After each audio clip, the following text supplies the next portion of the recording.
देखेंगे what is semantic SEO.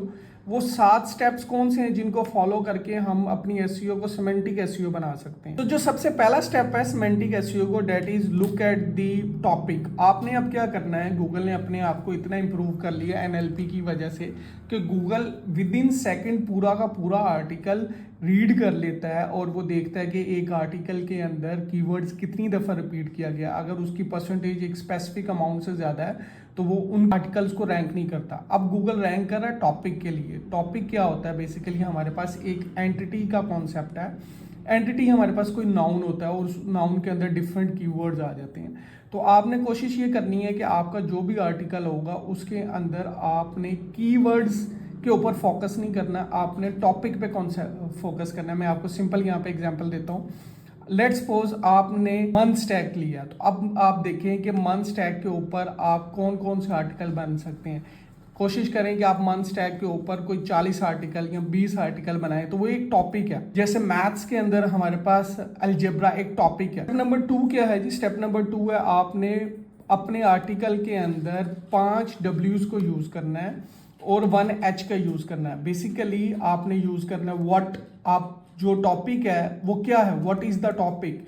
तो आपने सबसे पहले डिस्कस करना है कि वो टॉपिक क्या है, देन आपने डिस्कस करना है व्हाई, कि वो टॉपिक क्यों इंपॉर्टेंट है, वो किस ऑडियंस के लिए इंपॉर्टेंट है और आप ऐसा क्या शेयर कर रहे हैं। आपने वाई को आंसर करना है, देन आपने व्हेन को आंसर करना है, वो टॉपिक कब इन्वेंट हुआ, उसकी हिस्ट्री क्या है और ये इसके अंदर कब कब फ़ायदा हो सकता है, कैसे कैसे फ़ायदा हो सकता है, वेयर इस टॉपिक को या उस आर्टिकल को जो आप लिख रहे हैं उसका यूज़ कहाँ है, उसका यूज़ क्योंकि लोकल एसईओ का भी कॉन्सेप्ट है, तो जो वेयर वाला पार्ट होता है वो लोकल एसईओ में बहुत ज़्यादा आपको हेल्प आउट करता है। How means right now in 2025 आपको लॉन्ग टेल कीवर्ड यूज करने, how I can fix this.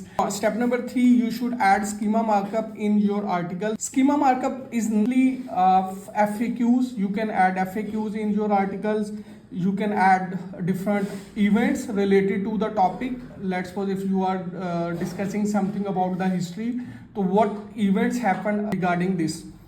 Then use NLP, natural language processing. Actually Google क्या कर रहा है कि NLP को यूज़ करते हुए आपके आर्टिकल को पढ़ रहा है। आप अपने आर्टिकल के अंदर कुछ मैजिक वर्ड्स यूज़ करें, लाइक बेस्ट का यूज़ करें, अफोर्डेबल यूज़ करें।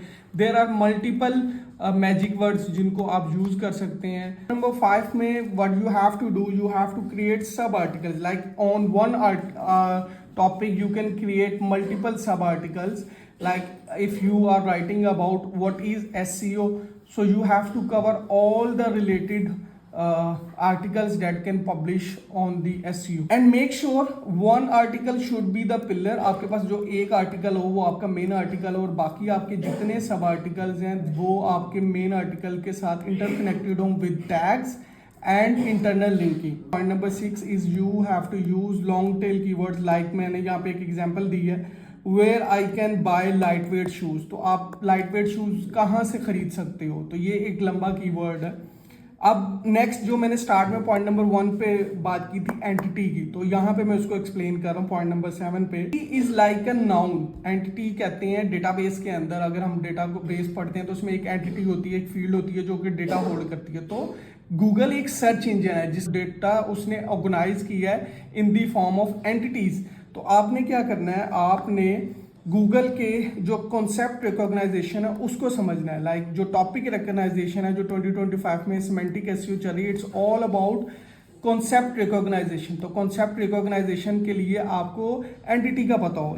लेट्स सपोज अगर आप लॉन्ग टेल कीवर्ड यूज कर रहे हैं, where I can buy light weight shoes, तो आपके आर्टिकल के अंदर कुछ वर्ड्स होने चाहिए, लाइक नाइकी का वर्ड हो सकता है, एडिडास का हो सकता है, फिर आपके आर्टिकल के अंदर मैराथन का वर्ड हो सकता है, आपके आर्टिकल में ऑर्थोपेडिक की टर्म हो सकती है।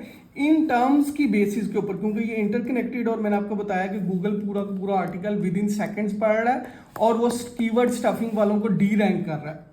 लाइक करें, कमेंट करें अगर आपको कोई भी क्वेश्चन है रिलेटेड एसईओ, डिजिटल मार्केटिंग और मेरे डिफरेंट जो सोशल प्लेटफॉर्म्स हैं उन पे भी मुझे फॉलो करें। Thank you so much.